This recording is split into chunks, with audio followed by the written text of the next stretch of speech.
শহীদ মিনারে 1 বছর আগের প্রতিচ্ছবি। ইনসাফের বাংলাদেশ করতে 24 দফা ইশতেহার এনসিপির।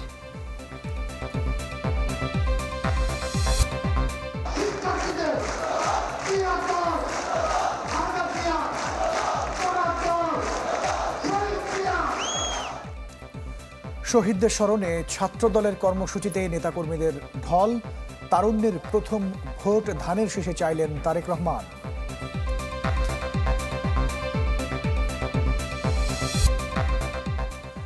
জুলাই অগাস্টে মানবতা বিরোধী অপরাধ মামলায় হাসিনার বিরুদ্ধে প্রথম সাক্ষ্য গ্রহণ। সর্বোচ্চ শাস্তি চায় রাষ্ট্রপক্ষ।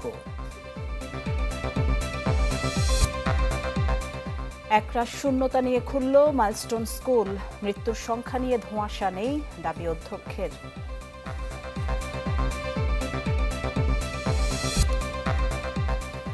এবং মার্কিন শুল্কের চাপ সামলে খুঁজতে হবে রপ্তানির নতুন বাজার। দর কষাকষি অব্যাহত রাখার তাগিদ ব্যবসায়ীদের। পুরো খবর। কেন্দ্রীয় শহীদ মিনার যেন ফিরে গেল 1 বছর আগে। আজ এনসিপির নতুন বাংলাদেশের ইশতেহার ঘোষণা কর্মসূচি হয়ে উঠল ফ্যাসিবাদ পতনের জনসমুদ্রের প্রতিচ্ছবি। জাতীয় নাগরিক পার্টির আহ্বায়ক নাহিদ ইসলাম পাঠ করেন 24 দফা ইশতেহার। এতে নতুন সংবিধান, ন্যায়ভিত্তিক বিচার ব্যবস্থা, ইনসাফ ভিত্তিক অর্থনীতি গড়ে তোলা সহ আরও বেশ কিছু অঙ্গীকার তুলে ধরা হয়। 1 বছর আগে এই শহীদ মিনার থেকেই ডাক আসে ফ্যাসিবাদী শাসন ব্যবস্থা বিলোপের। যারা সেই ডাক দেন তাদের হাতে গড়া দল এনসিপি এই একই জায়গা থেকে ঘোষণা দিল ইশতেহার, যাকে এনসিপি বলছে নতুন বাংলাদেশের ইশতেহার। পূর্ব ঘোষিত এই ইশতেহার ঘোষণা কর্মসূচিতে অংশ নিতে বিভিন্ন জেলা উপজেলা থেকে আসেন দলটির নেতাকর্মীরা, যাদের অধিকাংশই তরুণ। দলের কেন্দ্র ও প্রান্তের কর্মীদের উপস্থিতিতে কেন্দ্রীয় শহীদ মিনার পরিণত হয় জনারণ্যে। পরে দলের আহ্বায়ক নাহিদ ইসলাম পাঠ করেন 24 দফা ইশতেহার। এতে অঙ্গীকার করা হয় গণপরিষদের মাধ্যমে একটি নতুন সংবিধানের, যার মাধ্যমে বিদায় দেয়া হবে একনায়কতন্ত্র, পরিবারতন্ত্র ও ফ্যাসিবাদী কাঠামোকে। নিরপেক্ষ নির্বাচনের জন্য আইনের মৌলিক পরিবর্তন ও রাষ্ট্র কর্তৃক নির্বাচন ব্যয় নির্বাহের মাধ্যমে কালো টাকার প্রভাব কমানো। একই সাথে এনসিপি ঘোষণা করে জুলাই অভ্যুত্থানের স্বীকৃতি বিচার, গণতন্ত্র ও রাষ্ট্রীয় প্রতিষ্ঠানের সংস্কার, ন্যায়ভিত্তিক বিচার ব্যবস্থা ও আইন সংস্কার এবং জনবান্ধব আইন শৃঙ্খলা রক্ষাকারী বাহিনী গড়ে তোলা। পুরাতন ঝেড়ে ফেলে আমাদের রাষ্ট্রের নতুন যাত্রায় আমাদের প্রথম অঙ্গীকারী হচ্ছে গণপরিষদের মাধ্যমে একটা নতুন সংবিধান। জুলাইয়ের আকাঙ্ক্ষা পূরণে আমাদের এই নতুন সংবিধান একনায়কতন্ত্র, পরিবারতন্ত্র, ফ্যাসিবাদী কাঠামোর বিলোপ করে একটি বৈষম্যহীন গণতান্ত্রিক, অন্তর্ভুক্তিমূলক ও জনকল্যাণমুখী রিপাবলিক গঠন করবে। এই ইশতেহারে আরও আছে এমন একটি স্বাস্থ্য ব্যবস্থা গড়ে তোলার প্রতিজ্ঞা, যেখানে অর্থাভাবে কেউ চিকিৎসা থেকে বঞ্চিত হবে না। শিক্ষানীতি হবে এমন যা গড়ে তুলবে দক্ষ, জ্ঞানভিত্তিক সমাজ। শিক্ষা পণ্য নয়, হবে অধিকার। এছাড়া ইনসাফ ভিত্তিক কল্যাণমুখী অর্থনীতি, বহুমুখী বাণিজ্য শিল্পায়ন নীতি, নারীর নিরাপত্তা, প্রবাসী বাংলাদেশিদের অধিকার, বাংলাদেশপন্থী পররাষ্ট্রনীতি সহ আরও কয়েকটি বিষয় উল্লেখ করা হয় এনসিপির ইশতেহারে। আমরা এমন একটা ইনসাফের রাষ্ট্র গড়ে তুলতে চাই যেখানে রাষ্ট্রীয় প্রতিষ্ঠানগুলো হবে জাতি, ধর্ম, বর্ণ নির্বিশেষে নিরপেক্ষ, নৈর্ভিত্তিক, মানবিক ও গণমুখী। জনসেবাই হবে তাদের মূল মন্ত্র। একই সঙ্গে রাষ্ট্রের সকল সাংবিধানিক ও বিধিবিধ জবাবদিহিতা নিশ্চিতকারী প্রতিষ্ঠানের ক্ষমতা বৃদ্ধি করা হবে, যেন এই প্রতিষ্ঠানগুলো স্বাধীনভাবে কাজ করে নির্বাহী বিভাগের কর্তৃত্ব পরায়ণ হওয়ার প্রবণতা প্রতিহত করতে পারে। ইশতেহার ঘোষণা কর্মসূচিতে দলটির অন্য নেতারা হুঁশিয়ারি দেন, কোনো অবস্থাতেই ফিরতে দেয়া হবে না ফ্যাসিবাদী ব্যবস্থা। আমরা জানি এলাকায় এলাকায় আপনাদেরকে বাধা দেওয়া হচ্ছে, এনসিপির কর্মীদেরকে বাধা দেওয়া হচ্ছে। আমরা ত্যক্ত কণ্ঠে বলতে চাই, টেকনাফ থেকে তেঁতুলিয়া, রূপসা থেকে পাথুরিয়া, এনসিপির একটা নেতা কর্মীর দিকে যদি কেউ চোখ তুলে তাকায়, আমরা তাকে রাজনৈতিক ভাবে মোকাবেলা করব। ওই ৭২-এ যে সংবিধান একটা দলের সংবিধান ছিল, যে সংবিধানের ড্রাফট আরেকটা দেশ থেকে পাশ হয়ে এসেছে, সেই মুজিববাদী সংবিধান এই বাংলাদেশে আর আমরা থাকতে দিতে পারি না। জুলাই ঘোষণাপত্রকে সাংবিধানিক স্বীকৃতি প্রদান করতে হবে। জুলাই সনদকে আইনি স্বীকৃতি দিতে হবে। লিগ্যাল ফ্রেমওয়ার্ক অর্ডার করে এলএফও করে জুলাই সনদকে কার্যকর করতে হবে। 24 দফা বাস্তবায়নে দেশবাসীকে আহ্বান জানান এনসিপি নেতারা। জুমাতুল বিদা, চ্যানেল 24, ঢাকা। কথা বলার রাজনীতি নয়, মানুষের জীবনমান উন্নয়নে কাজ করবে বিএনপি, এমন মন্তব্য করে আগামী নির্বাচনে তারুণ্যের প্রথম ভোট ধানের শীষে চাইলেন দলটির ভারপ্রাপ্ত চেয়ারম্যান তারেক রহমান। জুলাই শহীদদের স্মরণে ছাত্র দলের কর্মসূচিতে বিএনপি নেতারা আহ্বান জানিয়েছেন বিভেদের পরিবর্তে ঐক্য ধরে রাখার।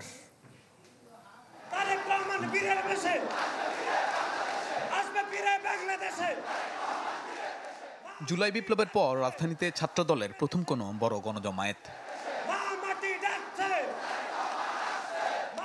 রাজধানীর শাহবাগে গণ অভ্যুত্থানের বর্ষপূর্তির এই আয়োজন শুরু হয় বেলা ৩টায়। তবে তার অনেক আগে থেকেই জড়ো হতে থাকেন নেতাকর্মীরা।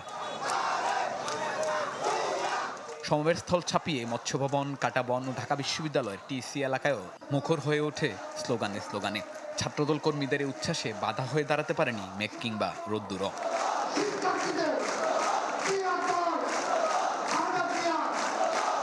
জনসমাবেশ থেকে সাধারণ শিক্ষার্থীদের মান উন্নয়নে 9 দফা ঘোষণা করেন ছাত্রদলের সভাপতি। হুঁশিয়ারি দেন ষড়যন্ত্র মোকাবিলায় রাজপথে থাকার। শিক্ষাঙ্গনে দেশপ্রেম নির্যাতন, গণরোল সংস্কৃতি, জোরপূর্বক রাজনৈতিক কর্মসূচিতে অংশগ্রহণ বাধ্য করে এবং রাজনৈতিক মতপ্রতীকের কারণে শিক্ষার্থীদের উপর নির্যাতনের মতো ঘৃণিত চর্চার স্থায়ী বিলুপ সাধন এবং সকল ধরনের সন্ত্রাস ও অপরাধমূলক কর্মকাণ্ডের প্রতিরোধে ছাত্রদল সক্রিয় ভূমিকা পালন করবে। কর্মসূচিতে বিএনপি মহাসচিব দাবি করেন ফেব্রুয়ারিতে নির্বাচন হবে এমন প্রত্যাশা করে দেশের মানুষ। আমাদের সামনে এখন লড়াই যে বাংলাদেশে একটা গণতান্ত্রিক রাষ্ট্র প্রতিষ্ঠা করা। আমরা সেই লক্ষ্যে গিয়ে চলেছি।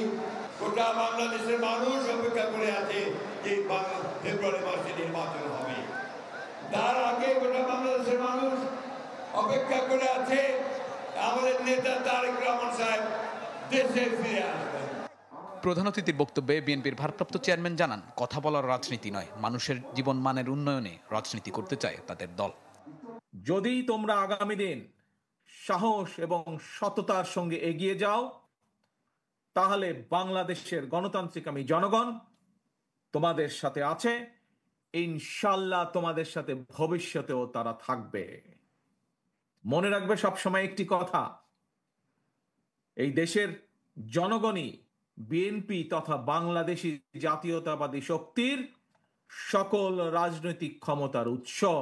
আগামী দিনে আমরা নবীন এবং প্রবীণ সবাই মিলে তেমন একটি বাংলাদেশ গড়তে চাই। আমরা একজন মায়ের চোখে যেমন বাংলাদেশ, তেমন একটি বাংলাদেশ আমরা গড়ে তুলতে চাই।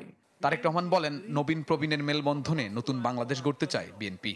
আহ্বান জানান তারুণ্যের প্রথম ভোট ধানের শীষে দেয়ার। গত 1.5 দশকে ভোট প্রয়োগের অধিকার বঞ্চিত 3.5 কোটি ভোটার সহ সবার সমর্থন এবং সহযোগিতা চাই। তারুণ্যের প্রথম ভোট ধানের শীষের জন্য হোক। তারুণ্যের প্রথম ভোট ধানের শীষের জন্য হোক। সকল ষড়যন্ত্র মোকাবিলায় শিক্ষার্থীদের সচেতন থাকার আহ্বান জানান বিএনপির ভারপ্রাপ্ত চেয়ারম্যান। দেশের সকল দুর্যোগ বা ক্রান্তি লগ্নে তরুণরা সামনে থেকে নেতৃত্ব দিয়েছে। সবশেষ জুলাই আগস্টের গণঅভ্যুত্থানে তরুণদের নেতৃত্বেই রাজপথে নেমে এসেছিল দেশের আপামর জনতা, যেখানে গুরুত্বপূর্ণ অবদান ছিল ছাত্রদলেরও। আজকের এই জনসমাবেশ থেকে বিএনপির শীর্ষ নেতৃত্ব আবারও স্মরণ করলেন ছাত্রদলের বিগত সময়ের আন্দোলনের আত্মত্যাগের কথা। পাশাপাশি তুলে ধরলেন আগামীর বাংলাদেশে তরুণদের নিয়ে তাদের নানা ভাবনার কথা। Shahnewaz Bablu, channel 24, Shahbag, Dhaka. World class innovation নিয়ে ওয়ালটন এখন দেশের সীমানা পেরিয়ে পৌঁছে গিয়েছে 50টিরও বেশি দেশে। 5 অগস্ট বিকেল 5টায় রাজধানীর মানিক মিয়া এভিনিউয়ে পাঠ করা হবে জুলাই ঘোষণাপত্র। প্রধান উপদেষ্টার ভেরিফাইড ফেসবুক পেজে এই তথ্য জানানো হয়েছে। গণঅভ্যুত্থান এবং এর আগের বাস্তবতা, ঐতিহাসিক প্রেক্ষাপট, সামনে কেমন বাংলাদেশ প্রত্যাশা, সেসব কিছুই থাকবে ঘোষণাপত্রে। পোস্টে আরও বলা হয় ৩৬ জুলাই ঘোষিত হবে জাতির আকাঙ্ক্ষিত ঘোষণাপত্র। এই উপলক্ষে দিনব্যাপী আয়োজন থাকবে মানিক মিয়া এভিনিউয়ে।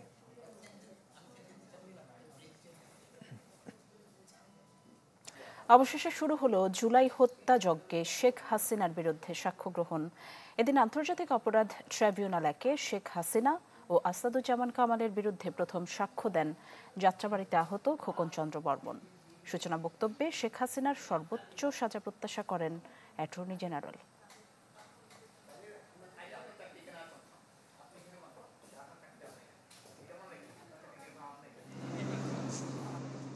শেখ হাসিনার বিরুদ্ধে রাজসাক্ষী হওয়ার পর রোববার সকাল 9:30টায় ট্রাইব্যুনালে হাজির করা হয় সাবেক আইজিপি চৌধুরী মামুনকে। অন্য সময় মাথায় হেলমেট, বুকে ভেস্ট থাকলেও এদিন ছিলেন অনেকটাই নির্ভার। 11টার কিছু পর ট্রাইব্যুনালে এজলাসে হাজির করা হয় মামুনকে। প্রথমে একটু দ্বিধায় পড়লেও শেষ পর্যন্ত কাচের ঘেরা খাঁচাতেই ঠাঁই হয় তার। এরপর শেখ হাসিনার বিরুদ্ধে সূচনা বক্তব্য শুরু করেন অ্যাটর্নি জেনারেল। এ সময় শেখ হাসিনা কামালের সর্বোচ্চ শাস্তি চান তিনি। আমাদের রাষ্ট্রপক্ষ থেকে সর্বোচ্চ শাস্তি আইনে যেটা আছে সেটা চাইব, সেটাই আমাদের প্রত্যাশা। বলেছি এই রাষ্ট্র একটি ন্যায় বিচার প্রতিষ্ঠা করবে, ন্যায় বিচার নিশ্চিত করবে। যদি ন্যায় বিচারের প্রক্রিয়ায় আমরা কোনো পথ হারাই তাহলে জুলাই বিপ্লব বিফলে যাবে। এরপর বক্তব্য তুলে ধরেন চিফ প্রসিকিউটর। বলেন সর্বোচ্চ কর্তৃত্ব থেকে কিভাবে নির্দেশ দিয়ে হত্যাকাণ্ড চালিয়েছে তার অকাট্য প্রমাণ তুলে ধরা হবে সাক্ষ্য গ্রহণ পর্যায়ে। সাবেক প্রধানমন্ত্রীর নিজের বক্তব্য, রেকর্ডকৃত অডিও এবং বিভিন্ন স্পষ্ট দিক নির্দেশনা যা তিনি ওই সংকটকালীন দিনগুলোতে দিয়েছেন, এগুলো কোনো পরোক্ষ প্রমাণ নয়, বরং অকাট্য এবং প্রত্যক্ষ প্রমাণ যা সরকারের সর্বোচ্চ পর্যায়ে উদ্দেশ্য ও পরিকল্পনার এক বিরল এবং গোপন জানালা উন্মোচন করে। প্রসিকিউশন মনে করে এই সব নথি এবং অডিও প্রমাণ সাবেক প্রধানমন্ত্রীর কার্যালয় থেকে প্রদত্ত বক্তব্য, নির্দেশনা এবং যোগাযোগ মামলাটিকে শক্ত ভিত্তি দেবে এবং আসামিদের কমন রেসপন্সিবিলিটি অকাট্যভাবে প্রমাণ করবে। এদিন শেখ হাসিনার বিরুদ্ধে প্রথম সাক্ষ্য দেন যাত্রাবাড়িতে আহত খোকন চন্দ্র বর্মন। সেদিন কি ঘটেছিল তার সাথে সেই রোমহর্ষক বর্ণনা দেন তিনি। মাসুদুর রহমান, চ্যানেল 24, ঢাকা। এবারে জুলাই অভ্যুত্থান নিয়ে আমাদের মাসব্যাপী বিশেষ আয়োজন রক্তে ভেজা জুলাই। ইতিহাস বদলে দেয়া এক দফার 1 বছর আজ। জুলাই গণ অভ্যুত্থানের এই দিনে কেন্দ্রীয় শহীদ মিনারে লাখো জনতার সামনে 1 দফা ঘোষণা করে বৈষম্য বিরোধী ছাত্র আন্দোলন, যার 48 ঘন্টার ব্যবধানে গুড়িয়ে যায় স্বৈর সরকারের মসনদ। সাদবিন শফিকের রিপোর্ট দেখুন।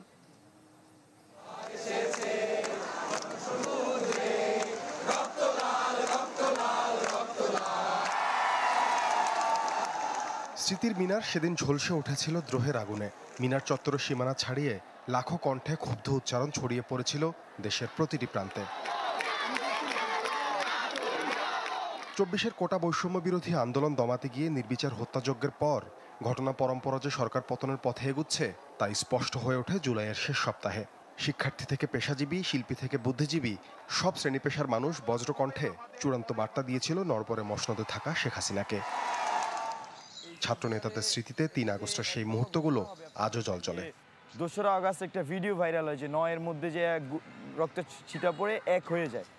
তো এটা খুবই ক্লিয়ার ছিল যে 3 তারিখে 1 দফা ঘোষণা হচ্ছে এবং আমরা এটা নিয়ে আমাদের মেন্টাল প্রিপারেশন ছিল এবং স্টেক হোল্ডারগুলোর সাথে আমাদের ওই কমিউনিকেশন ছিল এবং 3 তারিখে মূলত জনগণের মধ্যে এসে জনগণের ভাষাটাকে নাহিদ ইসলাম কালেকটিভলি তিনি প্রকাশ করেন এবং এটা ছিল একটা গুজবাম।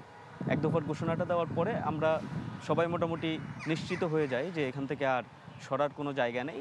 যত রক্তপাত হোক, যাই হোক, আমাদেরকে শেখ হাসিনাকে পতনটা ঘটিয়ে আমাদেরকে এখান থেকে বাসায় পৌঁছতে হবে। শহীদ মিনারে সে 1 দফার ঘোষণা করার কর্মসূচি, এটা যতটুকু 1 দফা হয়ে ইনফ্লুয়েন্স জারি করেছে, তার চাইতে শহীদ মিনারে যে মানুষের উপস্থিতি, সেই উপস্থিতির মধ্যে 1 দফা এটা নতুন মাত্রা রূপ করেছে।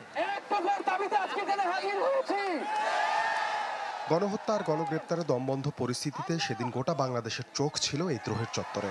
অবশেষে শেখ হাসিনার পদত্যাগের 1 দফার ঘোষণা অনুরণিত হয় বিক্ষুব্ধ জনতার মাঝে। আমাদের 1 দফাটি হলো শেখ হাসিনা সহ এই সরকারের পতন এবং ফ্যাসিবাদের ছিল।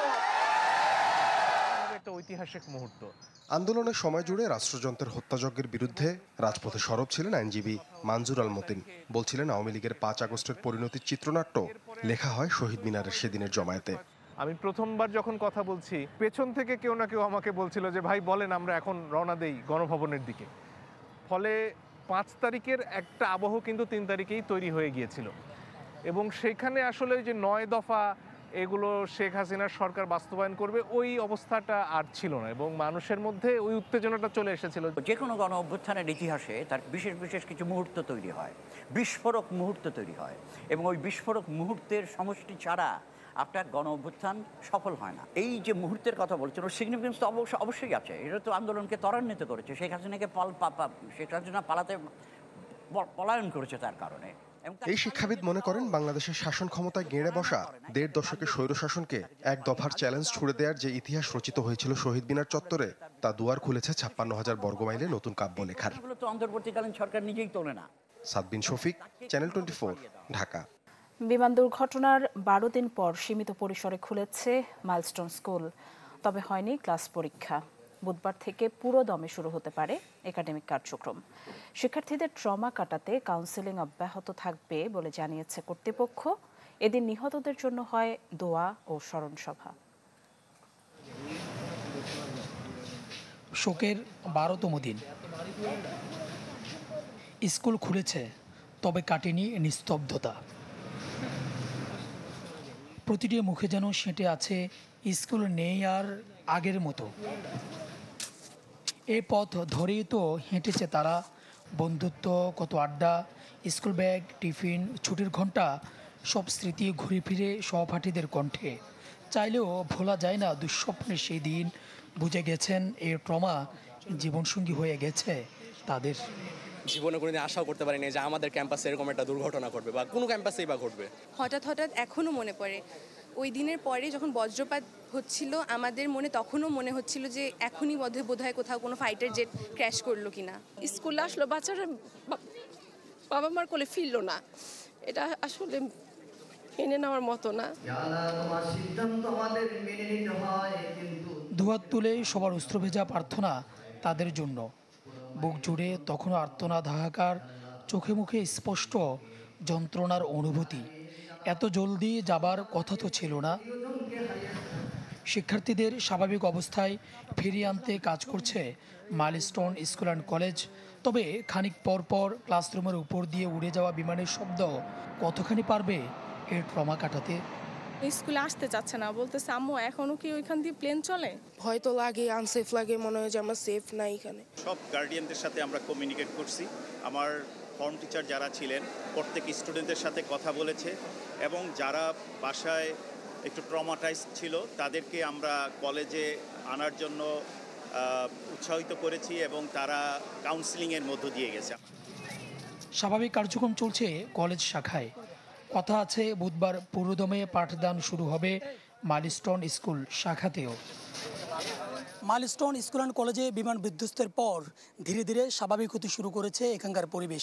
শিক্ষার্থীরা ক্যাম্পাসে আবারও আসা শুরু করেছেন। তবে অকালে যে প্রাণগুলো ঝরে গেল তাদেরকে হারিয়ে কতটা আগের মতো সেই পরিবেশে ফিরে আসবে সেটি এখন ভাববার বিষয়।